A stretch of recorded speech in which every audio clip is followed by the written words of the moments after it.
Hello बच्चों, मेरा नाम रोहित कुमार यादव है और मैं स्वागत करता हूं आपका अपने चैनल पर। और आज मैं आपके सामने अपने बुक का इंट्रोडक्शन देने जा रहा हूं जिसका नाम है differential calculus and integral calculus, जो कि एनईपी के सिलेबस पर बेस है और ये बीएससी फर्स्ट ईयर के स्टूडेंट्स के लिए पब्लिश की गई है। और यह बुक हमारे ऑर्गेनाइजेशन ठाकुर पब्लिकेशन लिमिटेड के द्वारा ऑर्गेनाइज की गई है। इस बुक के अंदर एनईपी के थ्रू बहुत सारे मैथमेटिक्स के टॉपिक्स हैं जो कि एक साथ यहाँ पर डाले गए हैं। और उन टॉपिक्स में से मैं सबसे पहले टॉपिक जो आज के आपके सामने ला रहा हूँ उसका नाम है इंट्रोडक्शन ऑफ मैथमेटिक्स, जिसका कुछ पार्ट्स जो मैं आज आपके सामने डिफाइन करने जा रहा हूँ और आप देख सकते हैं जैसा कि मैं आपको बताने जा रहा हूँ। मेरा सबसे पहला टॉपिक है इंट्रोडक्शन टू मैथमेटिक्स, जो कि हमारे बुक में सबसे पहला पार्ट है। मैथमेटिक्स क्या है और इसका यूज क्या है और ये किस लिए आया है। आज के टाइम में, प्रेजेंट टाइम में देखा जाए तो मैथमेटिक्स हर जगह यूज हो रही है, चाहे वो किसी भी काम में ले लीजिए, जमीन खोदने से लेकर आसमान में जाने तक हर जगह मैथमेटिक्स का ही यूज हो रहा है। हमारे ऐसे बहुत सारे मैथमेटिशियन थे जो एंशिएंट टाइम से, जिन्होंने मैथमेटिक्स के बहुत सारे कॉन्सेप्ट दिए, बहुत सारे फार्मूले दिए, बहुत सारे इन्वेंशन किए, जो आज प्रेजेंट टाइम में हमारे मैथमेटिक्स को पूरी दुनिया में नंबर 1 पर लाकर खड़ा कर दिया है। इंडियन मैथमेटिक्स आज से नहीं, पुराने टाइम से करीब 4000 सालों से हमारे समक्ष है और हमारे साइंटिस्टों ने इसमें अपना भरपूर योगदान दिया है। हमारे सामने अगर देखा जाए तो आज हमारे दैनिक जीवन में मैथमेटिक्स का हर एक फील्ड, हर एक क्षेत्र में बहुत ही यूज है। इसमें कोई संदेह नहीं है कि सैकड़ों सालों से हमारे भारतीय गणितज्ञों ने एक बहुत ही उत्कृष्ट योगदान हमारे मैथमेटिक्स में दिया हुआ है। इन्हीं में से आके देखते हैं कि हमारा भारतीय प्राचीन गणित कैसा रहा है। नंबर्स की बात करें तो भारतीय प्राचीन में एक नंबर आता है, हमारे मैथमेटिक्स में एक नंबर आता है जीरो का इन्वेंशन ही हमारे इंडिया में हुआ है और हमारे बहुत पुराने वैदिक साहित्य में हुई थी। बहुत सारे ऐसे मैथमेटिशियन हुए हैं जिन्होंने अपनी अवधारणाओं की खोज से, जैसे कि त्रिकोणमिति, बीजगणित, कलन विधि, वर्गमूल, घनमूल जैसी बहुत सारे कॉन्सेप्ट हैं जो हमारे मैथमेटिक्स में दिए हैं। इसके अलावा दशमलव का भी आविष्कार हमारे ही इंडिया में हुआ, जो हमारे वर्तमान मैथमेटिक्स को बहुत ही इंपॉर्टेंट बनाते हैं। हमारी भारतीय इतिहास का जो सबसे पुराना बुक है उसका नाम है सुलभा सूत्र। सुलभा सूत्र का मतलब होता है जैसे कोई डोरी, नापने वाली डोरी। इसमें बहुत सारे ज्यामितीय व्याख्या किए गए हैं, बहुत सारे फार्मूले हैं। ये एक बुक पूरी की पूरी संस्कृत भाषा में दी हुई है और इसी पर बहुत सारे इन्वेंशन करके आज के प्रेजेंट टाइम में बहुत सारे मैथमेटिक्स टूल्स को इन्वेंट किया गया है। हमारे एंशिएंट मैथमेटिक्स का यूज बहुत सारे खगोल विज्ञान में भी किया गया है। इसके अलावा 3री शताब्दी में भी हमारे बहुत सारे ऐसे टूल्स थे जो मैथमेटिक्स में इन्वेंट किए गए। अब आगे आके देखते हैं तो हमने देखा कि दुनिया में करीब 3000 सालों से इंडियन मैथमेटिक्स का अपना बोलबाला रहा है। हर फील्ड में इंडियन मैथमेटिक्स ने अपना परचम लहराया है।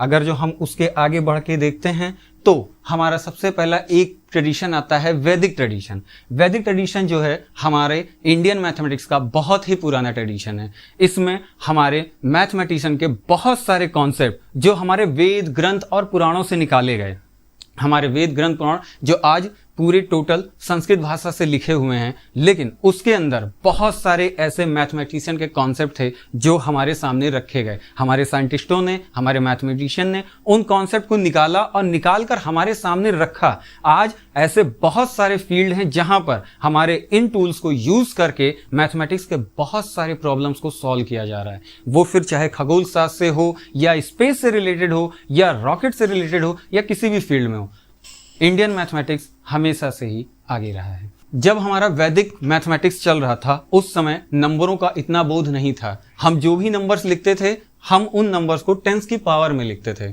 देन उसके बाद जब हमारे पास दशमलव का इन्वेंशन हुआ, देन उसके बाद हम नंबरों को सटीक रूप में लिखने सीख गए। देन उसके बाद आगे आके देखते हैं हमारी ये सारी संरचना थी, उस पर जो सबसे पुरानी बुक थी बौधायन सुलभा सूत्र, जो लगभग 800 ईसा पूर्व पुरानी है।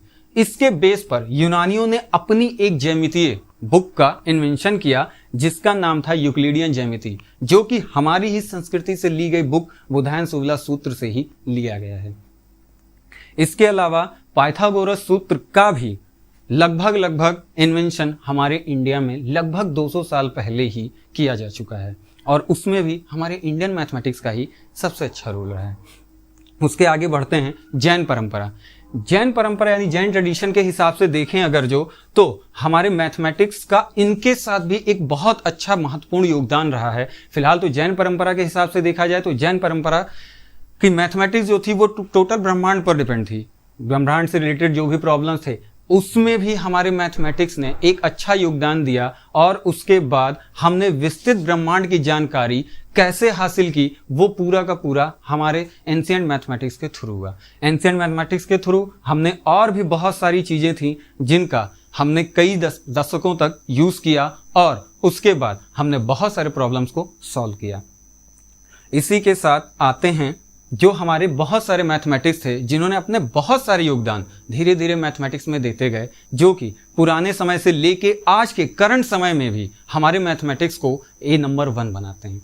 इंडियन मैथमेटिक्स अपने आप में एक योगदान है जो आज यहाँ से लेकर बाहर फॉरेन कंट्रीज तक हमारे ही कॉन्सेप्ट का यूज़ कर रहे हैं। आगे आइए देखते हैं हमारे कुछ इंडियन मैथमेटिशियन हैं जिन्होंने थोड़ा थोड़ा करके ही सही बहुत बड़ा योगदान हमारे मैथमेटिक्स को दिया है, और उनका ये थोड़ा योगदान बहुत ज़्यादा है।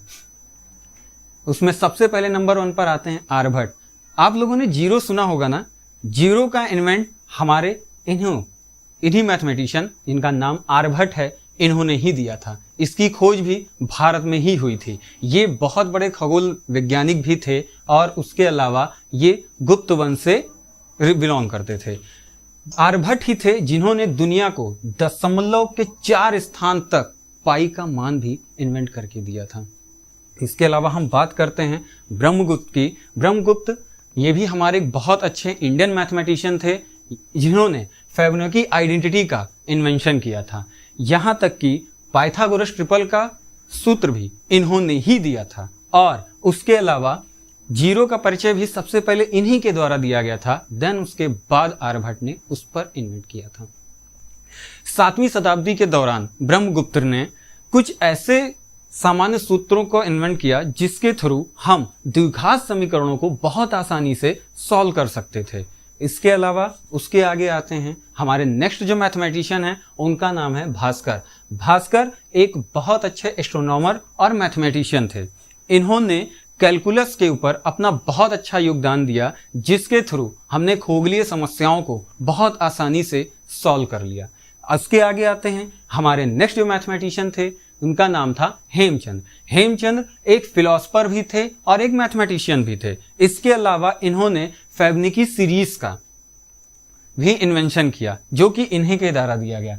हेमचंद्र एक ऐसे साइंटिस्ट थे जिन्हें कलयुग का सर्वज्ञ की उपाधि प्राप्त है। इसके अलावा नेक्स्ट आते हैं श्रीनिवास रामानुजन। श्रीनिवास रामानुजन एक ऐसे साइंटिस्ट थे, एक ऐसे मैथमेटिशियन थे जिन्होंने टैक्सी कैब नंबर का इन्वेंशन किया था। इसके बाद आते हैं सत्येंद्रनाथ बोस, जिन्होंने अल्बर्ट आइंस्टीन के साथ मिलकर बोस आइंस्टीन सांख्यिकी का इन्वेंशन किया था। इसके अलावा CR राव जो कि एक भारतीय अमेरिकी गणितज्ञ थे। इन्होंने 19 देशों के विद्यालयों से 38 मानद डायरेक्टरी की उपाधि प्राप्त है।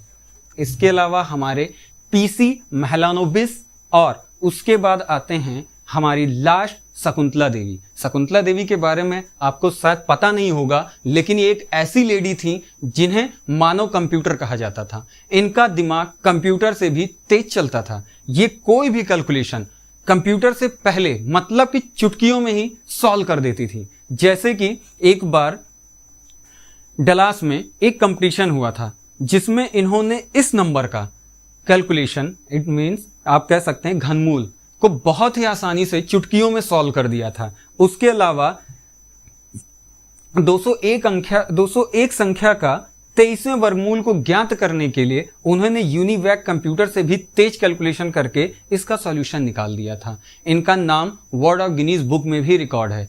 6 साल की उम्र में इन्होंने अपना पहला कैलकुलेशन, जो कि कंप्यूटर से भी तेज था, करके सभी लोगों को अचंभित कर दिया था। तो ये हमारे ऐसे मैथमेटिशियंस हैं जिन्होंने हमारे इंडियन मैथमेटिक्स को आज दुनिया के हर कोने में फैलाया है, दिखाया है कि हमारा इंडियन मैथमेटिक्स है क्या। और इन्हीं की बदौलत आज हमारा प्राचीन मैथमेटिक्स आज हमारे वर्तमान में हर तरफ छाया हुआ है। इन्हीं के दिए हुए कॉन्सेप्ट पर आज मैथमेटिक्स हर दुनिया के हर कोने में अपना परचम लहरा रहा है।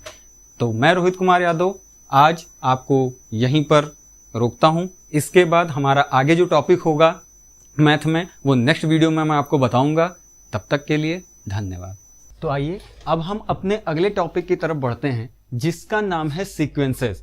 सीक्वेंसेस क्या है और कैसे है, आइए इसके बारे में बताते हैं। सीक्वेंसेस का मतलब होता है the analysis of real number. Real number, इसे रियल क्यों कहा जाता है? क्योंकि हम इसमें जो भी नंबर, जो भी एनालिसिस करते हैं वो रियल नंबर्स का करते हैं। आइए देखते हैं सीक्वेंस की डिफिनीशन क्या होती है। सीक्वेंस वैसा होता क्या है? सीक्वेंस कुछ नहीं, बस एक फलन होता है, एक फंक्शन, ऐसा फंक्शन जिसके अंदर प्राकृतिक संख्याओं का डोमेन और वास्तविक संख्याओं का रेंज मिलाकर जो फलन बनता है उसे हम सीक्वेंस कहते हैं। ये आप जैसे देख सकते हैं कि हमारे बुक में किस तरीके से सीक्वेंस को दर्शाया गया है। यहां पर S डिनोट करता है sequence, N is a number and R is a range. वह ऐसा फंक्शन जिसके अंदर कोई ऐसी प्राकृतिक संख्याएं जिनका समुच्चय डोमेन और परास को मिलाकर बनता है, हम उसे सीक्वेंस कहते हैं। सीक्वेंस को हमेशा नंबर्स के रूप में डिनोट किया जाता है। वैसे नंबर जो रियल नंबर हों। रियल नंबर कैसे? कॉम्प्लेक्स नंबर को छोड़कर जो भी नंबर होंगे वो सारे रियल नंबर होते हैं। वो कोई भी नंबर हो, 1 2 3 माइनस या फिर फ्रैक्शन में हो, वो सारे के सारे रियल नंबर होते हैं। आइए हम आपको दिखाते हैं कोई सीक्वेंस कैसे डिनोट किया जाता है। आइए हम आपको एग्जाम्पल के थ्रू दिखाते हैं कि सीक्वेंस को कैसे डिनोट करते हैं। लेकिन उससे पहले आपको सीक्वेंस से पहले सेट थ्योरी का पता होना बहुत जरूरी है, क्योंकि इसमें हमारा आधा कॉन्सेप्ट सेट थ्योरी का ही चलता है। अब सीक्वेंस को हम इस तरीके से डिनोट करते हैं, जैसे आप देख सकते हैं किसी ब्रैकेट के अंदर Sn, n कोई नंबर है प्राकृतिक संख्याओं का, और S जो कि सीक्वेंस को डिनोट करता है। अगर जो हम सिर्फ इस तरीके से Sn को लिखेंगे तो वो टर्म होता है, ना कि सीक्वेंस। और जैसे कि हम आपको दिखाते हैं, कोई सीक्वेंस ले लिया हमने 1 2 3 एंड सो ऑन, और इसका कोई हमें रियल नंबर मिलता है, आउटपुट ऐसा कह सकते हैं। मान लिया 1 का A1, A2, इसका A3 एंड सो ऑन। ये सारे क्या हैं? रियल नंबर हैं। और जो हमें आउटपुट में नेचुरल नंबर है, सॉरी, और जो हमें आउटपुट में मिल रहा है वो सारा का सारा रियल नंबर है। यहां पर A1, A2, A3 जो भी चीज यहां पर आपको दिखाई पड़ रही है, ये सारे के सारे रियल नंबर हैं, सीक्वेंस के रियल नंबर। यहां पर जो भी नंबर होता है, जो भी नेचुरल नंबर हम लेते हैं, इसे हम रेंज बोलते हैं। और वो नंबर जो हमें रियल एनालिसिस के बाद मिल रहा है, इसे हम डोमेन कहते हैं। और इसी से मिलकर हमारी डिफिनीशन बनती है सीक्वेंस का। सीक्वेंस एक ये पूरा का पूरा, इसको हम फलन कह सकते हैं कि वह फलन जिसमें रेंज और डोमेन दोनों का समुच्चय एक साथ आता है, ऐसे फलन को हम सीक्वेंस मतलब अनुक्रम कहते हैं। और आइए हम आपको एक एग्जांपल लेके बताते हैं। जैसे कि हमने कोई फंक्शन लिया 1 अपान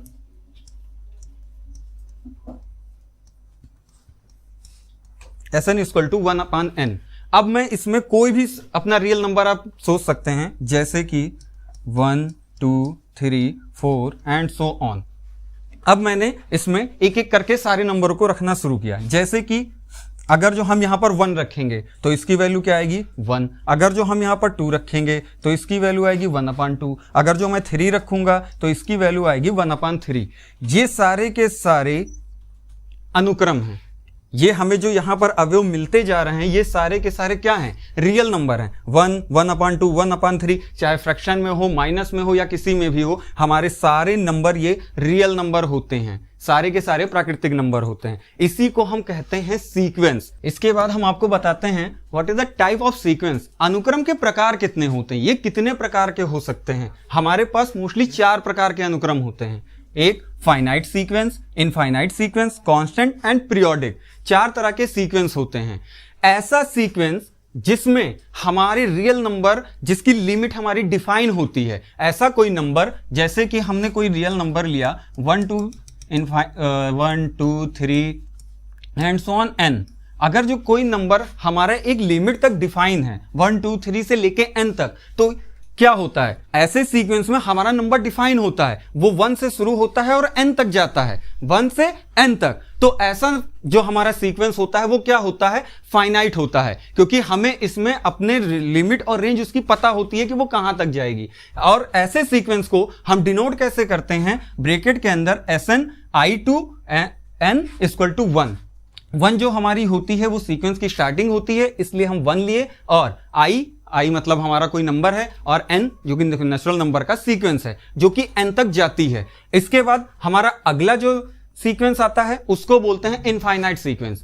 ऐसे सीक्वेंस का समुच्चय, ऐसे सीक्वेंस जिसका लिमिट हमें कोई डिफाइन ना हो। ऐसा कोई नंबर जो चले 1 2 3 एंड सो ऑन से लेके इनफाइनाइट तक, अनंत तक हो, जिसका कुछ पता ना हो। ऐसा नंबर जो इनफाइनाइट तक चलता ही चला जाए, ऐसे सीक्वेंस को क्या बोलते हैं, इनफाइनाइट सीक्वेंस। और इसको डिनोट कैसे करते हैं, ब्रैकेट के अंदर Sn n to infinite equal to 1।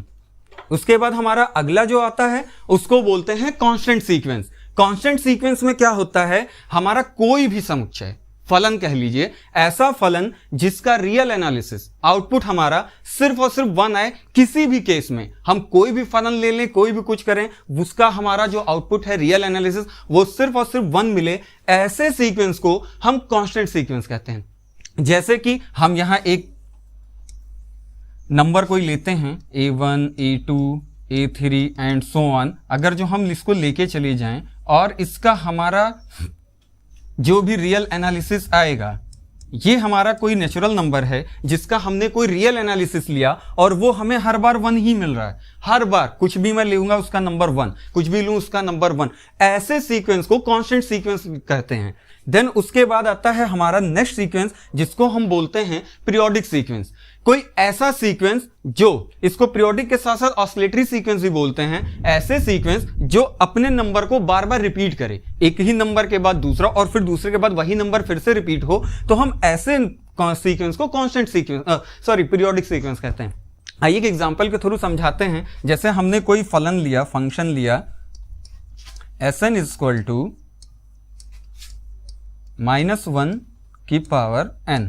अब इसमें क्या होगा, हम अगर जो कोई भी अपना रियल नंबर रखेंगे, जैसे हमने मान लिया कि हमने n बराबर 1 रखा, अब जैसे ही मैं यहां पर 1 रखूंगा, -1 की पावर n, -1 की पावर n, और जब कोई भी पावर में ऑड नंबर होता है तो माइनस एज इट इज उसके साथ चला आता है। जैसे कि अगर जो हम यहां 1 रखेंगे, 1 किस में आता है, ऑड में आता है, तो अगर जो हम 1 रखेंगे तो -1 की वैल्यू -1। अगर जो मैं यहां पर 2 रखूंगा, 2 क्या है, इवन नंबर है। अगर जो मैं यहां पर इवन नंबर पुट करूंगा तो कोई भी इवन नंबर का स्क्वायर या फिर उसकी घात हमेशा पॉजिटिव होती है। तो इस तरीके से ये 1। अब मैं फिर से 3 रखूंगा तो वो फिर से क्या है, ऑड नंबर है, तो ऑड नंबर क्या होगा, -1। 4 रखूंगा 1। अब आप देख रहे हैं कि हर दूसरी बार में ये नंबर अपने आप को रिपीट कर रहा है, हर ऑड पे माइनस, इवन पे प्लस, एक के बाद एक, एक के बाद एक रिपीटिशन हो रहा है। इसी को हम बोलते हैं पीरियोडिक सीक्वेंस, या आप कह सकते हैं ऑस्किलेटरी सीक्वेंस। आइए हम इसी के साथ अपने आगे और टॉपिक पर बढ़ते हैं। हमारा अगला टॉपिक आता है बॉन्डेड सीक्वेंस। बॉन्डेड सीक्वेंस आप जैसा सोच देख ही रहे हैं, इसको हम बोलते हैं परिबद्ध अनुक्रम। ऐसा अनुक्रम, ऐसा सीक्वेंस जो एक लिमिट कह सकते हैं या एक नंबर जिसमें वो परिबद्ध हो, अपने लिमिट में परिबद्ध हो। इस बॉन्डेड सीक्वेंस 2 प्रकार के होते हैं, बॉन्डेड एबव, बॉन्डेड बिलो। पहले हम आपको बताते हैं कि बॉन्डेड एबव क्या होता है। ऐसा सीक्वेंस, आपने सीक्वेंस तो अभी मैंने बता ही दिया है, हर सीक्वेंस का अपना एक स्टार्टिंग नंबर होता है। तो एक सीक्वेंस का जब भी हम उसका रियल एनालिसिस करते हैं, रियल एनालिसिस के बाद हर सीक्वेंस का एक ऐसा नंबर होता है जो उस पूरे दिए हुए नंबर से एक नंबर हमेशा बड़ा ही मिलेगा, उसके बाद का सारा नंबर छोटा ही होगा। कोई भी हमें रियल एनालिसिस मिले उसके बाद का नंबर छोटा ही होगा, तो उसको हम बोलते हैं बॉन्डेड एबव, और इसको हम डिनोट करते हैं Sn less than equal to m। m हमने मान लिया उस सीक्वेंस का कोई एक नंबर है जो सबसे बड़ा होगा, और Sn कोई हमारा सीक्वेंस है, उस सीक्वेंस में मिलने वाला जो हमारा नंबर होगा वो नंबर सबसे बड़ा होगा। ऐसे को हम बोलते हैं बॉन्डेड एबव सीक्वेंस। अब हम यहां पर एक एग्जांपल लेकर आपको समझाते हैं कैसे। हाँ, तो मैंने ये एग्जांपल लिया और अब मैं इसके आगे आपको बताता हूं। जैसे कि हमने लिया n equal to 1 2 3 and so on. अब मैं जैसे जैसे नंबर रखता जाऊंगा आप देखते जाएंगे, जब मैं इस पर 1 रखा तो यहां पर इसकी वैल्यू क्या मिलेगी 2। अब जब मैंने 2 रखूंगा तो इसकी वैल्यू हो जाएगी 1 प्लस 1/2। अगर जो मैं इसको सॉल्व करूं तो ये हो जाएगी 3/2। अगर जो मैं 3 पुट करूंगा तो ये आ जाएगी वैल्यू 4/2। अब आप देख रहे हैं कि इस सीक्वेंस से मिलने वाला नंबर, ये जो नंबर है ये नंबर ये सबसे बड़ा है, लेकिन उसके बाद के सारे नंबर देखिए घटते हुए चले जा रहे हैं। सारे नंबर, जब मैंने 1 रखा तो 1 + 1 2 आया, देन उसके बाद जब मैंने 2 रखा तो 1 + 1/2 इक्वल टू 3, एंड जब मैंने 3 रखा तो 4। हर नंबर एक के बाद एक छोटी होती चली जा रही है। आप देख रहे हैं कि इस सीक्वेंस का जो नंबर है 2, उसके बाद मिलने वाला जो भी हमारा सीक्वेंस है, अगर जो हम सीक्वेंस देखें इसका तो हमारा 2 3/2 4/2 एंड सो ऑन, ये ऐसे ही चलता चला जाएगा, और इस सीक्वेंस का जो सबसे बड़ा नंबर होगा 2। इसीलिए इसको हम लिख भी सकते हैं Sn less than equal to 2। ऐसा क्यों? क्योंकि Sn जो हमारी सीरीज, जो हमारा सीक्वेंस था, सीक्वेंस क्या है हमारा, आप देख सकते हैं उस सीक्वेंस के जितने भी नंबर हैं वो 2 से छोटे होते जा रहे हैं। इसीलिए ये हमारा जो सीक्वेंस होता है ये बॉन्डेड सीक्वेंस होता है। हमारा अगला टॉपिक है बॉन्डेड बिलो। बॉन्डेड बिलो क्या होता है? ऐसा सीक्वेंस जिसके अंदर की अपनी एक वैल्यू, कोई एक वैल्यू ऐसी होगी जो सबसे छोटी होगी और उसके बाद की सारी वैल्यू अपने आप बड़ी होती चली जाएंगी। बड़ी होती चली जाएंगी इन द सेंस कि मतलब कोई भी ऐसा फंक्शन जिसका हमारा रियल एनालिसिस एक के बाद एक फिर बड़ा होता चला जाएगा, बट एक वैल्यू ऐसी होगी जो उस पूरे सीक्वेंस, उस पूरे समुच्चय में छोटा होगा। आइए हम इसको डिनोट कैसे करते हैं? Sn greater equal to m। Sn क्या है? Sn यहां पर एक सीक्वेंस है और m उसका एक कोई टर्म ऐसा होगा जो छोटा होगा। आइए देखते हैं, हम इसको एक एग्जांपल देकर बता देते हैं। fx is equal to n square. जैसे आपने देखा हमने एग्जांपल लिया है Sn equal to n square. अब मैं यहां पर वैल्यू पुट करूंगा n equal to 1 2 3 and so on. अब मैं यहां पर जैसे मान लिए 1 रखूंगा, जब मैं 1 रखूंगा तो इस सीक्वेंस का रियल एनालिसिस, इट मींस कि हमारी वैल्यू आउटपुट क्या मिलेगी 1। फिर हम इस पर अगर 2 रखेंगे तो इसकी जो रियल एनालिसिस है वो क्या मिलेगी 4। 3 पर क्या मिलेगी 9। आप देख रहे हैं कि इस सीक्वेंस का जो पहला टर्म है, पहला टर्म 1 आता है, देन उसके बाद 4, देन उसके बाद 9। आप देख रहे हैं इस सीक्वेंस के बाद लगातार इसकी वैल्यू बढ़ती ही चली जा रही है। 1 1 के बाद 4 4 के बाद 9। तो हम क्या कह सकते हैं, इस सीक्वेंस की जो सबसे छोटी वैल्यू है, सबसे छोटी वैल्यू ये 1, ये इसका बॉन्डेड बिलो है, बॉन्डेड बिलो वैल्यू। इसीलिए हम इसको आप चाहें तो ऐसे भी लिख सकते हैं Sn greater equal to 1। Sn क्या है? ये Sn हमारी कोई सीक्वेंस दी हुई थी, और ये क्या है? वो बॉन्डेड बिलो वैल्यू है जो हमें एनालिसिस के बाद मिली है। यही होता है हमारा बॉन्डेड सीक्वेंस, एक जगह बॉन्डेड और बिलो एंड बॉन्डेड एबव। अब चाहें तो हमें बॉन्डेड एबव और बॉन्डेड बिलो दोनों एक ही सीक्वेंस में मिल सकता है। वो आइए हम बताते हैं आपको कैसे। माना कोई फंक्शन ले लेते हैं, कोई फंक्शन ऐसा होता है जिसमें हमें बोथ मतलब दोनों, bonded above and bonded below दोनों एक साथ मिलेंगे, दोनों के दोनों एक साथ मिलेंगे। जैसे हम कोई एक फंक्शन ले लेते हैं, मैंने कोई एक फंक्शन लिया 1 ± 1 का n की पावर n। अब हम क्या करते हैं यहां पर n is equal to n is equal to 1 2 3, हम ये नंबर लेते हैं, ये हमारे रियल नंबर हैं। इन नंबरों को मैं इसमें एक एक करके पुट करता जाऊंगा और देखूंगा कि मुझे क्या आउटपुट मिलता है। अगर जो मैं 1 रखूंगा तो 1 प्लस -1 की पावर n, मैंने अभी जैसे बताया किसी -1 की पावर में अगर जो ऑड नंबर होगा तो वो माइनस के साथ एज इट इज आ जाएगा। जैसा कि यहां आप देख रहे हैं, अगर जो मैं इसको करूंगा तो 1 -1 की पावर 1, तो -1 इज इक्वल टू कितना आएगा 0। अब हम 2 रखेंगे तो क्या हो जाएगा 1 प्लस -1 की पावर 2। जब हमारी पावर में कोई घात सम होती है तो वो